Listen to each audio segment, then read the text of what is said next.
Stocks are coming off their worst quarter since 2011. While the sell-off was based on concerns about big picture, long-term issues, the recent rebound in stocks has led the market participants to shift their focus back to the short term. This dichotomy is going to lead us in this economic update to actually include a little bit more on the stock market, corporate earnings, and the overall bond market and interest rates, as they all play a critical role in the economy going forward. First, let's look at the stock market. As I mentioned in the introduction, the third quarter was the worst drop since 2011. And some of the numbers can kind of hide how bad the market really was. The S&P 500 lost 6.4%, which by itself is a pretty significant loss. But those are the 500 largest companies. If you look at the overall large cap market just in the US, they lost 7.5%. Mid caps lost 9%, small caps 11%. Expanding that out and looking at global stocks, there really was no place to hide. Overall, world stocks lost 9%. Large cap foreign stocks actually lost more, 10%. And emerging markets were the worst performer of all, losing 16%. Overall, if you look at the S&P 500, it simply came back down to the lows of last October. So we're basically where we're at a year ago, and then it bounced right back up to the lows from early February of this year. Now, this type of volatility is typical of a symptom of a market that is going through a directional change. If you look at the chart here, you can see that we can, with hindsight, identify past market peaks. If you look at 2000, the peak was in March, but we saw two large rallies that took it all the way back to near the highs in both August and November of that year.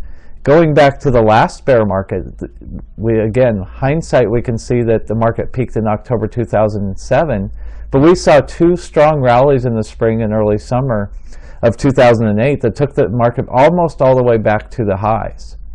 Now, with hindsight, again, we were able to look back at that. But I remember I was sitting at the trading desk back then, and I remember the feeling for most market participants was, we've tested the lows, things are bouncing back nicely, it's probably a good time to get back in the market. And we saw people who maybe sat out a lot of the bull market jumping in at just the wrong time. And again, it's really important to understand, we're not going to know until we have the benefit of hindsight if the highs of the market were back in July of this year, or if this was just a little bit of a panic like we saw in 2011 and the market jumped right back up. But what we are seeing is a potential directional change that I think we have to keep our eyes on.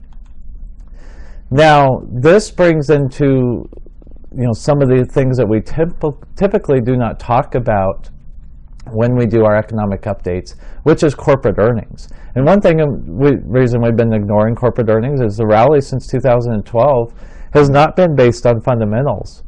You've seen the Fed driving things, and we're going to talk about that in a little bit, but corporations have essentially not been growing overall earnings, but instead using things like stock buybacks to lower the denominator in the earnings per share calculation. So they've been able to borrow money at very low rates and buy back stocks and increase their dividends. And that's been goosing shareholder returns, but masking some of the things that are happening beneath the surface. Companies have also been using accounting tricks, and for those of you that don't know, I started my career in accounting, and so I understand how to analyze financial statements and things like that, and I also understand the importance of something called GAAP, which is generally accepted accounting principles. And one thing we've seen over the last 15 years that is really, I'm sure bothers a lot of accountants, is corporations have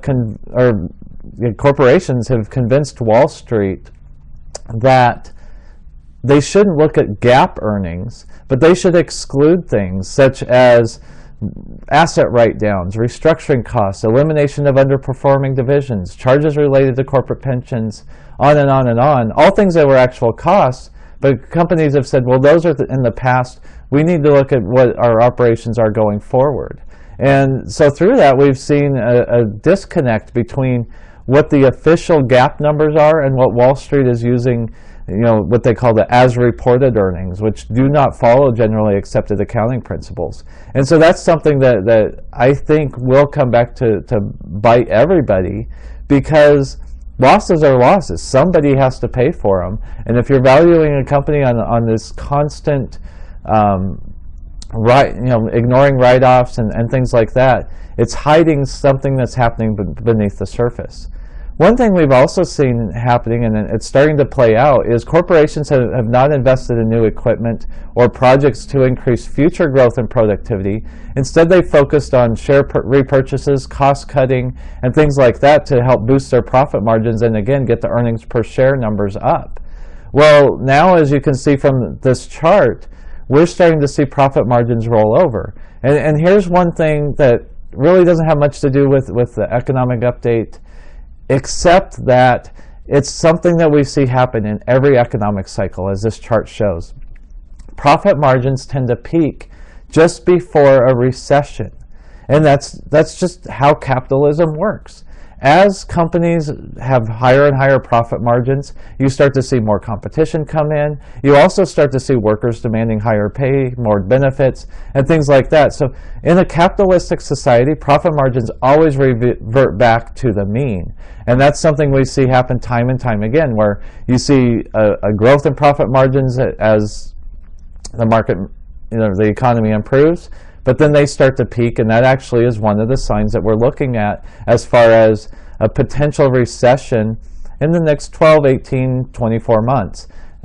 It's not a perfect measure, as you can see, but we do often see profit margins peaking just before or right as the recession is starting. Well, this takes us back to the market and valuations. Well, the sell-off in August and September did bring valuation levels down a bit. We're still sitting at levels that we've only experienced during past market bubbles. So what that means is we can handle higher valuations as long as earnings are growing. But if they're not growing, as they are now, investors may start looking at the overall valuation level and start wondering, am I paying too much for this future stream of growth? Because remember, the market is one of the best economic indicators because it's looking at the future growth prospects, and you have thousands and thousands of analysts and investors looking at the market, and if they believe the economy is getting stronger, they're going to bid up stocks. But if they believe it's getting weaker, they're going to lower their valuation measurements, and you're going to actually see rapidly adjusting stock prices. Now, moving on to the bond markets and interest rates, which has been the chief topic that the market has been focused on for really, it's 6 years now. It seems like every year we have to address the question of what to do about rising interest rates. And so I'll say the same thing I've been saying all along, is that we have to be careful when you give a general outlook on the bond market, because there's a wide range of different types of bonds, and some actually react opposite directions to each other. You might see one class of bonds go up in rates, the other class of bonds might have lower rates. So keeping that in mind, I continue to be in the camp that believes long-term interest rates, and we're talking about Treasury bond interest rates, do not have to rise just because the Fed has kept rates low, or because the Fed even raises short-term rates. It's not a guarantee that long-term Treasury bonds are going to go up in rates. Because remember, the U.S. still has one of the highest long-term rates of any developed country out there. Yet we have a stronger balance sheet and better growth outlook than some of those with yields significantly lower than ours. I was looking yesterday, and Portugal is about the only country in Europe outside of Greece that has a higher 10-year interest rate than our own. And you look at what's going on in Europe, and who in their right mind would lend money to Germany at less than 1%, or France a little bit north of 1%, or even Portugal at 2.4%. Spain has a lower interest rate than us. The only one there is Greece is 7%, which is about what the U.S. high-yield bond market is trading at. So remember, this relative value trade, where if things start to get a little bit dicey in Europe or China or anywhere else in the world, we could see our Treasury bond yields fall significantly, catching back up to what's happening in Europe. Now, speaking of high-yield bonds, they've clearly been in a bubble. We saw high-yield bond interest rates fall all the way down to right about 5%. Some were yielding even below 5%, which is obviously an historic low. They still have a little bit more room to go if you look at their spread over Treasury. But this recent sell-off took high-yield bonds back to about 7%. However, even with that, it's still pretty obvious that these bonds are in a bubble. They typically trade with economic outlook, not necessarily what the Fed is doing. And we saw with the Fed's low interest rates a big push into high yield bonds because investors wanted higher yields on their interest or their income investments. And so we saw these bonds and companies that shouldn't have been able to borrow money not only be able to get significant amounts of borrowing, but also turn around and get yields that really nobody could justify, but they were there because there was a demand for higher yielding debt. Now, these bonds likely need to readjust to higher yields. We need to probably see some of them default. So it's a very difficult market right now because I know everybody wants higher yields, but you got to be very careful because those default rates can go up pretty dang quickly.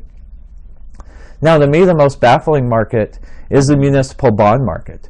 They have had a very high correlation to long-term treasuries, and not just normal municipal bonds, but even the high yield, the riskier ones. This isn't normal. Right now, their municipal bonds are being viewed as a quality or a risk-free investment, but long-term, that may not be the case. So I just urge people to be very careful investing in individual bonds and really do your homework on the revenue source backing these bonds. We've seen recent incidents in California, Illinois, Michigan, Puerto Rico, all highlight the growing problems with municipalities, which is basically the same across the United States, even across the world. Too many pension obligations and not enough revenue to support them. So if the Fed raises short-term rates, it's entirely possible we could see long-term rates decline, which means the prices would go up on treasury bonds, maybe municipal bonds, but high-yield bonds and investment-grade corporate bonds may see their yields actually go up along with that if it's looked at by the bond market that the Fed's going to push things too far and cause a recession. Now, speaking of the Fed and raising rates, we've seen many articles highlighting the fact that stocks tend to rise when rates increase, which is true, but normally it's because at a time of a strong economic growth is when the Fed starts raising rates. Well, as we're going to talk about in a minute, economic growth isn't that strong.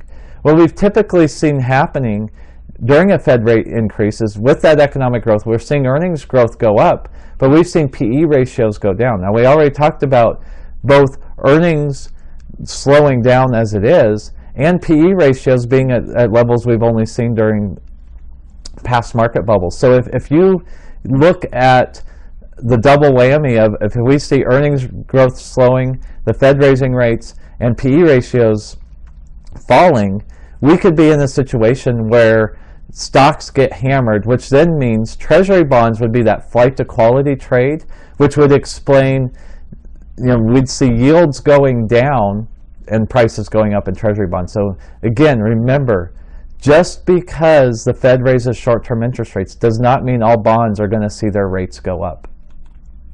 Now, moving on to our economy. Over the short term, the U.S. economic growth is still looking decent. Right now, our economic indicators are showing around a 2.4 to 2.7% growth rate over the next year. And that's a little bit lower than our last economic update about 2.5 months ago. And it's significantly lower than the long-term average, right around 3%, which is basically what most economists believe we'll eventually get back to. And we'll have more on that in a minute. What I have an issue with right now is we're running out of growth stories for our economy.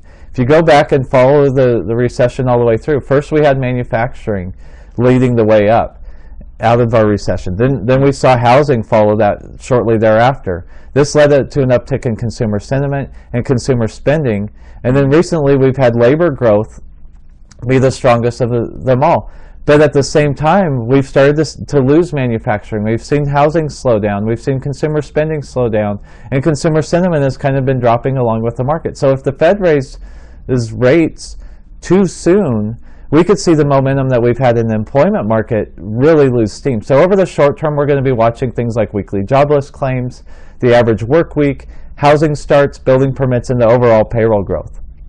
Now globally though, and the Fed mentioned this during their last meeting, we are teetering towards a recession which the U.S. may not be able to weather. This graphic here that we have on the screen shows the negative feedback loop that really cannot be solved with low interest rates or more quantitative easing. We're seeing global growth lead to their central banks cutting their currencies. We've seen interest rates, be pushed lower. Some form of quantitative easing globally come into play. That's led to the dollar becoming relatively more valuable. Well, with that, remember, oil and all commodities are priced in dollars. So a higher value of the dollar makes it so it can buy more, which then by design lowers the price of commodities. Well, that not only hurts global commodity producers, it also hurts our own U.S. producers, and at the same time the stronger dollar hurts our manufacturing, our exports. It leads to a slowdown in investment, and then that hurts our own earnings growth, and then that could possibly turn into lower employment growth. And then this cycle just begins to repeat, because the slower U.S.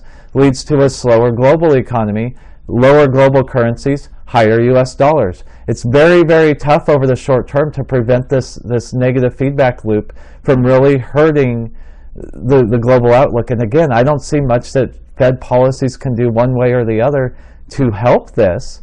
They can certainly hurt it if they raise interest rates too soon, and I think that's something the Fed understands.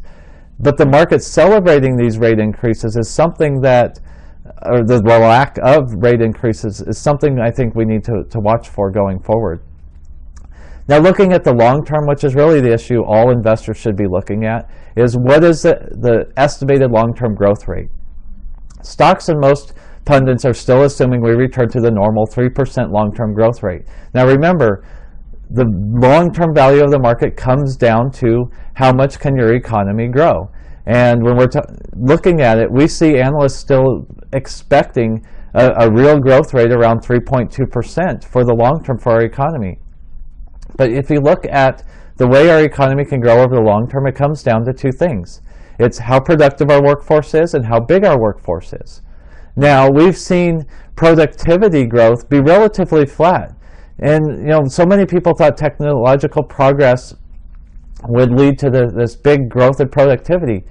But an economic reality is whenever you develop and become a more developed country, you're going to see that we're going to have higher demands for wages, better benefits, shorter work weeks, more vacations, better working conditions, on and on and on, which actually takes out of the productivity of our workforce. So productivity growth always slows down in a growing economy, in a developed economy, which is obviously where the United States is. And at the same time, we're seeing our labor force, which needs to increase in order to boost the economy, shrinking due to demographic and societal shifts. Now, this update is already longer than I had hoped it would be, so I'm not going to go into some of those shifts. I'll have to try to get one of those done in the near future. But just keep in mind right now, the demographics and the social cycle right now is indicating our labor force is going to continue to shrink. So it's going to be very, very tough for us to get back to that 3.2% long-term growth rate.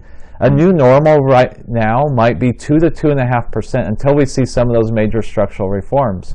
Now, we're in an election year, so I'll try to also get to those in a future update. But for now, just keep in mind, we're not going to be able to hit that 3.2% growth rate. So a lower growth rate means significantly lower stock prices. Because remember, future earnings are the primary driver of the present market value. Future earnings is driven by economic growth.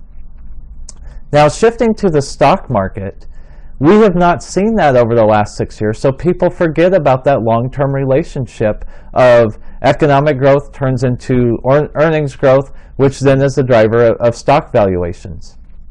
Looking at the short term, seasonally, this is a very good time for the market to go. Fourth quarter tends to be by far the best quarter of the year, especially November and December. However, we've seen the market get hammered over those months as well. Both 2000, 2001, and 2008 come to mind as times where seasonally it should have been a good time, and the market just got whacked. And what I'm concerned about most of all is the volatility we've seen. Again, it's a sign of a directional change we're seeing in the market. And I believe the trust in the Fed may soon wane as market participants focus more on the underlying fundamentals. That's really the driver of the drop in the market in August and September, was people started paying attention to the underlying fundamentals, and they're not that great. They certainly can't support the valuations we're seeing, and they're going to turn their focus on that rather than what a 0.25% change in interest rates, whether it happens or not. And so I think the trust in the Fed is really an issue right now.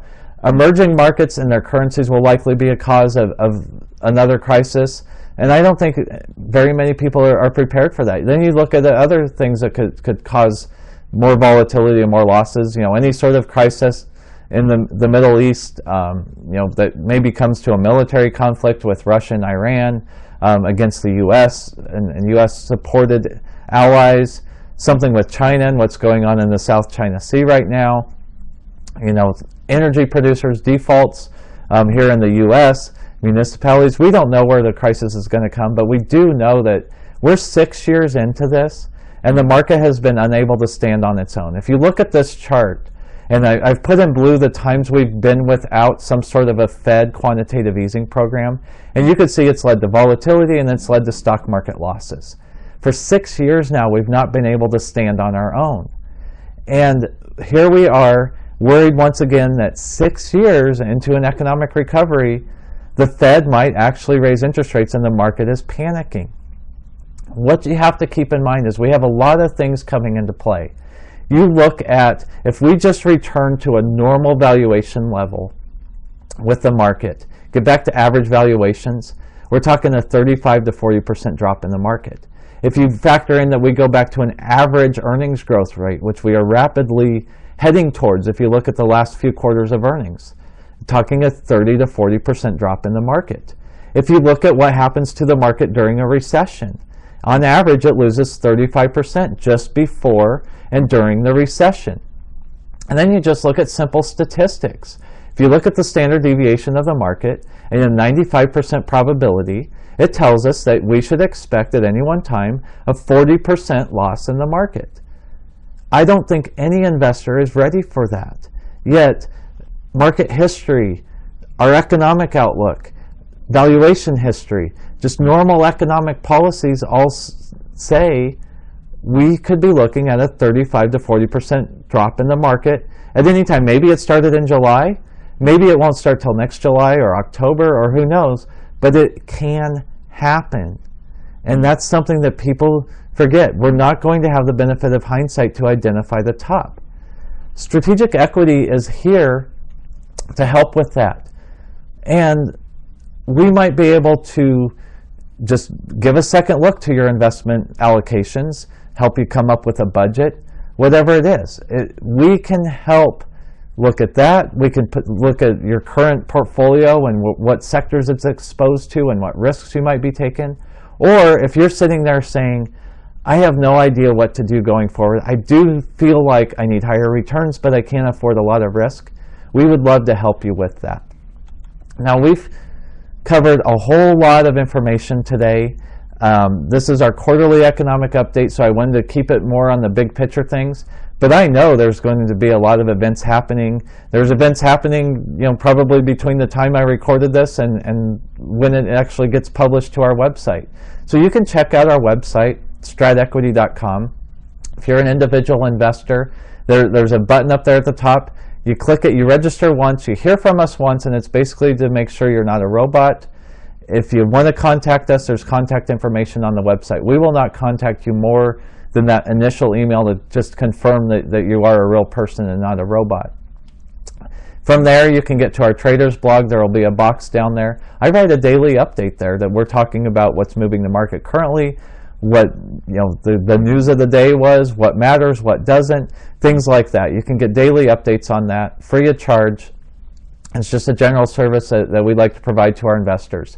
As well as if you're a professional in the financial industry, an accountant, and financial planner, an advisor, another money manager, whatever it is, same deal. Register as a professional. You get a little bit more details on our current holdings and our allocations and things like that. Again, you won't hear from us unless you say you want to hear from us. It's free of charge. We're just there as a service. We will be back next quarter, or hopefully sometime in between if we can get to some of those other updates. Always check back to our website, subscribe to our YouTube channel to get any of the updates we post. But I just want you to leave with this.